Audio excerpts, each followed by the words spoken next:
Wildlings. I suppose that's flattery coming from you southerners who'd kneel to a pig if your daddy did. We call ourselves the Freefolk. Or at least, most of us won't kill you for calling us so. Some will, aye. But that's just the way of it in the true north. Beyond your great white wall, where your laws and kingdoms end, and men live free. And die cold. For we live close to our land, and she's a terrible wife. Fail to obey her, and she kills you. On the frozen shore, so deep is the snow that men ride chariots made of walrus bones, pulled by packs of dogs. The Hornfoots have it easier in the mountains.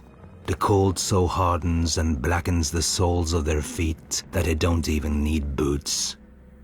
The cave people spend their lives in the dark, doing God's know what with God's know who, or what. The Thens have one of the only nice bits of land up here. A valley in the far north, near the end of the Frostfangs, with game, copper, and tin for shiny bronze weapons. Better than the rusted old blades most of us have. With such advantages, they could be a generous, friendly race. They're not. As young boys, they burn their faces and rub ash and dirt into their wounds. Scars more than their face, I think. They follow their Magnar, who's the kind of man who can rule these kinds of men. I know what you southerners are thinking, and no, the Magnar is not a king. More like their god, though not one you'd care to follow if you don't sleep with your eyes open.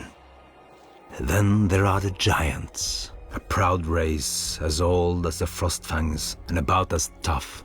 They speak the old tongue, when they speak at all, though they understand more common than they let on. They're not the monsters you southerners think. Once I was caught in a winter storm so cold, I knew I'd freeze to death before it broke. Lucky for me, I stumbled on a sleeping giant, cut open her belly, and crawled right up inside her. Kept me warm enough, but the stink nearly done me. The worst thing was, when she woke up, she took me for her babe. Suckled me for 3 whole moons before I could get away. Hehe. Aye, but there's times I still miss the taste of giant's milk. I thank the gods she was in a good mood and lacked a husband. An angry giant, you want no part of that.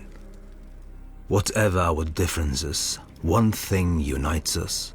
When we look south, we see hundreds of feet of ice piled high, manned by shivering crows in black cloaks. Our wardens penning us up here, warning us away from warmer lands, softer beds, and prettier girls. But the cold winds are rising. The Hornfoots couldn't stand against them, nor the Thens, nor the giants. First they kill you, then they send your dead against you.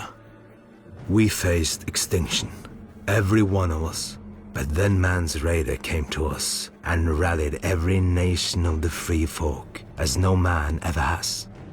He was a crow once and knows your ways. For thousands of years, we've sucked fear of your kind from our mother's teat. We've been on one side of the wall and you on the other. No more.